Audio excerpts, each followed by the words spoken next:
என் அன்பு சகோதர சகோதரிகளே, ஆண்டவராகிய இயேசு கிறிஸ்துவின் நாமத்தில் என் அன்பின் வாழ்த்துக்கள். இன்றைய முத்து மூலமாக உங்களை சந்திப்பதிலே மகிழ்ச்சி அடைகிறேன். எனக்கு பிரியமான தேவனுடைய பிள்ளைகளே, இந்த நாளிலும் தேவன் நம்மோடு தொடர்ந்து பேச விரும்புகிறார். எபிரேயர்கள் நிருபம் 4ஆம் அதிகாரம் 16வது வசனம். எபிரேயர் 4:16. ஆதலால் நாம் இரக்கத்தை பெறவும் ஏற்ற சமயத்தில் சகாயம் செய்யும் கிருபையை அடையவும் தைரியமாய் கிருபாசன தண்டையிலே சேர கடவோம். நாம் இரக்கத்தை பெறவும், தேவனுடைய இரக்கத்தை பெற்றுக்கொள்வதற்கு கிருபாசன தண்டைக்கு செல்ல வேண்டும். நம்ம ஆண்டவருடைய சமூகத்துல முன்னால அந்நியர்களும் பரதேசிகளுமாய் வாழ்ந்த நீங்களும் நானும் ஆண்டவருடைய பரிசுத்தமான ரத்தத்தினால அந்த மகா பரிசுத்த ஸ்தலத்துக்குள்ள பிரவேசிக்கிறதற்கு ஒரு புதிய மார்க்கத்தை நமக்கு ஏற்படுத்தினார். ஆண்டவருடைய பிரசன்னத்துக்குள்ள போகும்போதெல்லாம் இரக்கத்தை நாம் பெற்றுக்கொள்ளுகிறோம். பிரியமானவர்களே, இன்றைக்கு நாம் எல்லாருமே நமக்கு யாராவது இரக்கம் காமிச்சா நல்லா இருக்கும். தேவனுடைய இரக்கம், தேவன் நம்ம மேல ஒரு இரக்கத்தை வச்சு நம்மளை நடத்தணும். எனக்கு அந்த லோத்தினுடைய சம்பவத்தை படிக்கும் போதெல்லாம் ஆண்டவர் அந்த லோத்துவுக்கு எவ்வளோ இரக்கம் காமிச்சார் இல்லையா, எத்தனை இரக்கம் காமிச்சார். அவர் ஒரு கட்டத்தில் சொல்வாரு, நான் இந்த விஷயத்திலும் உனக்கு அனுக்கிரகம் செய்கிறேன். என்ன அர்த்தம் தெரியுமா? உனக்கு ஏற்கனவே பல முறை நான் இரக்கம் காமிச்சிட்டேன், பல முறை நான் காமிச்சிட்டேன். நான் உனக்கு சொன்னதெல்லாம் நீ மீறி செஞ்சுட்டு இப்போ நீ இன்னொரு தடவை நீ கேட்குற, அது சின்ன ஊர், நான் போகிறேன், அங்கே போனால் நான் சாக மாட்டேன், நான் உயிர் பிழைச்சிக்கிறேன், இப்படி சொல்லிட்டு நீ போகிற. இந்த விஷயத்திலும் உனக்கு நான் அனுக்கிரகம் செய்கிறேன். தேவனுடைய பிள்ளைகளை எத்தனை பெரிய இரக்கத்தை காண்பித்தார். தேவன் இரக்கத்தில் ஐஸ்வர்யம் உள்ளவர், அவருடைய இரக்கத்திற்கு முடிவே இல்லை என்று புலம்பல் 3:22 வாசிக்கிறோம். அவ்வளவு இரக்கம் உள்ளவர். இன்னைக்கு ஒருவேளை எனக்கு இவங்க இறங்காமல் போயிட்டாங்க, எனக்கு அவங்க இறங்கலை, அல்லது தேவன் ஏன் எனக்கு இரக்கம் காட்டலை, இப்படியெல்லாம் நீங்கள் இரக்கத்துக்காக நீங்கள் ஏங்கிக்கிட்டு இருக்கலாம், கெஞ்சிக்கிட்டு இருக்கலாம். எனக்கு இரக்கம் கிடைக்கலையேன்னு சொல்லி ஒருவேளை இன்னைக்கு நீங்கள் அழுது கொண்டு இருக்கலாம். தேவனுடைய பிள்ளைகளை, உங்களுக்கு இரக்கம் வேணுமா? இரக்கத்திற்கு நான் ஒரு சில ஆலோசனைகளை உங்களுக்கு வேதத்திலிருந்து காட்ட விரும்புகிறேன். நம்முடைய வாழ்க்கையில் தேவனுடைய இரக்கத்தை பெற்றுக்கொள்வதற்கு முதலாவதாக நீதிமொழிகளின் புஸ்தகம் 28ஆம் அதிகாரத்தின் 13வது வசனத்தை நான் வாசிக்கிறேன். நீதிமொழிகள் 28:13. தன் பாவங்களை மறைக்கிறவன் வாழ்வடைய மாட்டான், அவைகளை அறிக்கை செய்து விட்டு விடுகிறவனோ இரக்கம் பெறுவான். ஆண்டவர் கொடுக்கிற இரக்கம் எப்படிப்பட்டது தெரியுமா? பாவங்களை அறிக்கை செய்து விட்டு விடுகிறவன். இன்னைக்கு நமக்கு எல்லாருக்கும் அறிக்கை செய்வோம். நம்ம ஆலயங்களுக்கு போவோம், கம்யூனியன் எடுக்கும்போது அறிக்கை பண்ணுறோம், வருஷ கடைசியில் அறிக்கை பண்ணுவோம், இல்லை நமக்கு ஏதாவது ஒரு பிரச்சனை வந்தால் பாவத்தை அறிக்கை பண்ணுறோம். ஆனால் பாவங்களை மறைத்து வாழ்கிற அனுபவம், அடுத்தது பாவத்தை அறிக்கை பண்ணுகிற அனுபவம், மூன்றாவது ஒரு காரியத்தை சொல்றார். இதுதான் ரொம்ப முக்கியமான ஒரு அனுபவமாக நம்ம எல்லாருக்கிட்டே இருக்கணும். என்னன்னா, எதை அறிக்கை பண்ணுகிறோமோ அதை விட்டுவிட்டால் தேவன் இரக்கம் பாராட்டுவார். இரக்கம் வேணுமா? கிருபாசன தண்டைக்கு வந்துட்டோம், ஏன் ஆண்டவரே இரக்கம் இல்லைன்னு கேட்குறோமா? ஆண்டவர் கல்வாரி சிலுவையில் மரித்து திரைச்சீலையை கிழித்து புதிய மார்க்கத்தின் வழியாய் அந்த கிருபாசன தண்டைக்கு கொண்டு வந்துட்டார். ஆனால் இன்னும் நம்முடைய வாழ்க்கையில் சில இரக்கங்களுக்காக கெஞ்சி கொண்டிருக்கிறோம், இன்னும் இரக்கம் பெறாமல் அந்த இரக்கத்திற்காக தேடிக்கொண்டிருக்கிறோம். எப்போ வரும் தெரியுமா? பாவத்தோடு அந்த இரக்கத்தை பெற முடியாது. தேவனுடைய பிள்ளைகளே, சில பாவங்களை நம்மளே ஜஸ்டிஃபை பண்ணுறோம்ல, இதெல்லாம் தப்பா, இதெல்லாம் யார் செய்யலை அப்படின்னு சில பாவங்களுக்கு நம்ம ஜஸ்டிஃபை பண்ணிட்டு உட்காந்துருக்குறோம், அதை நியாயப்படுத்திட்டு உட்காந்துருக்குறோம்ல, அந்த பாவங்களை கூட ஆண்டவர் சொல்கிறாரு, நீ அறிக்கை பண்ணு, ரெண்டாவது விட்டுருன்னு சொல்கிறாரு. இன்னைக்கு அறிக்கை பண்ணிடலாமா?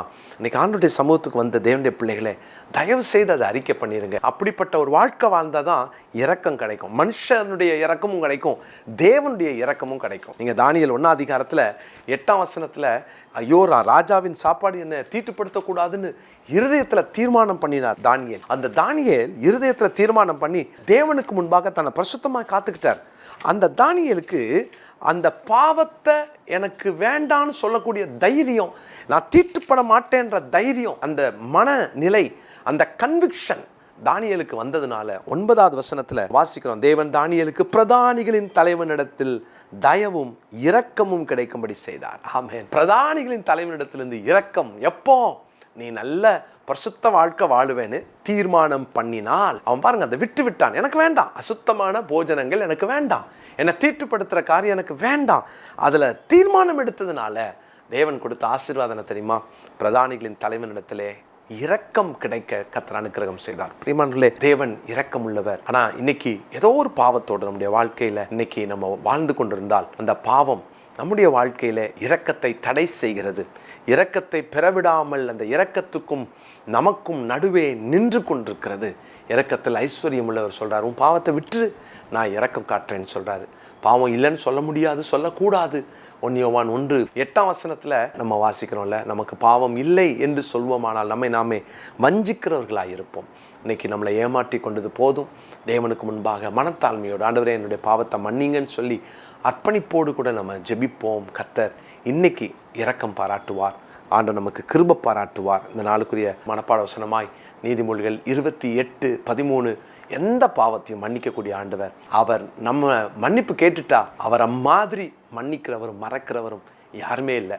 அவர் மன்னிக்க தயவு பெருத்தவர். எனவே மன்னிப்போடு தேவ சமூகத்துக்கு வருவோம். ஆண்டவரே இரக்கம் பாராட்டுங்கன்னு சொல்லி ஜெபம் பண்ணுங்க. அப்படி ஒரு இரக்கம் மனுஷன் கண்கள்லையும் கிடைக்கும். தேவனும் நமக்காக இரக்கம் பாராட்டுவார். ஜெபிக்கலாமா? பரிசுத்தமுள்ள எங்கள் நல்ல தேவனே, ஆண்டவரே எப்போதும் உம்முடைய சமூகத்தில் வந்து அந்த இரக்கத்தை பெற்றுக்கொள்ள அந்த கிருபாசனத்தண்டைக்கு வந்து நிற்கிறோம். ஆண்டவரே, எங்கள் வாழ்க்கையில் நாங்கள் இரக்கத்தை பெறுவதற்கு தடையாக இருப்பது எங்கள் தனிப்பட்ட வாழ்க்கையில் இருக்கிற பாவம், அறிக்கை செய்யாத பாவம், அறிக்கை செய்தும் விட்டுவிடாமல் இருக்கிற பாவம், எந்த பாவமாக இருந்தாலும் இன்னைக்கு மன்னிச்சிருங்க. மன்னிப்பு கேட்குற எந்த பாவத்தையும் திரும்ப செய்யாதபடி ஆண்டவரே நாங்கள் தைரியமாய் ஆண்டவருக்கு முன்பாக உத்தம மனசாட்சியோடு வாழ எங்களை ஒப்பு கொடுக்கிறோம். ஆண்டவரே, இனி எந்த பாவமும் இந்த வார்த்தையை கேட்குறவங்க பிள்ளைங்களை தொடராதபடி அவைகள் எல்லாம் முதுகுக்கு பின்பாக எரியப்படட்டும், சமுத்திரத்தின் ஆழத்திலே தள்ளப்படட்டும், மேற்குக்கும் கிழக்குக்கும் எவ்வளவு தூரமோ அவ்வளவு தூரமாய் விளக்கப்படட்டும் என்று நாங்கள் ஜெபிக்கிறோம். உதவி செய்யும், தொடர்ந்து நிற்க பலன் தார். இரக்கமுள்ள தேவனுடைய நாமத்தினாலே எங்களை அர்ப்பணித்து ஜெபிக்கிறோம் நல்ல பிதாவே, ஆமென். எனக்கு பிரியமானவர்களே, கர்த்தருடைய நாமத்தில் உங்களை அன்போடு நான் வாழ்த்துகிறேன். ஒவ்வொரு நாளும் காலையில் 5:30 மணி முதல் 6:30 மணி வரைக்கும் நம்ம அதிகாலை ஜெபத்திலையும் நம்ம ஜெபிக்க போகிறோம். அதோடு கூட மதியம் 1 மணி முதல் 2 மணி வரைக்கும் ஜூம் மூலமாக கூடி நாம் ஜெபிக்க போகிறோம். பிரியமானவர்களே, இந்த ஜெபம் ரொம்ப முக்கியமானது. 21 days கண்டினியூஸாக நம்ம ஜெபத்தில் தரித்திருக்க போகிறோம். ஒருவேளை கூடி ஜெபிக்கிற நேரங்கள் இந்த 2 டைம், ஆனால் நம்ம எல்லாரும் நிறைய காரியங்களுக்காக நாம் ஜெபிக்க போகிறோம். ஒருவருக்காக ஒருவர் நம்ம ஜெபிக்க போகிறோம். இல்லைன்னா 2 வேளை காலையிலையும் மதியமும் நாங்கள் வந்து ஃபாஸ்டிங் இருக்க போகிறேன் அப்படின்னு சொல்கிறீங்களா? ரொம்ப சந்தோஷம். அப்படியும் நீங்கள் ஃபாஸ்டிங் இருக்கலாம். ஒவ்வொரு நாளும் ஒவ்வொரு தலைப்பை சொல்லி நான் ஜபிக்க போகிறோம். அந்த தலைப்பின் கீழே தான் நம்ம நிறைய ஜப குறிப்புகளை நான் உங்களோடு கூட பகிர்ந்து கொள்ள போகிறேன்.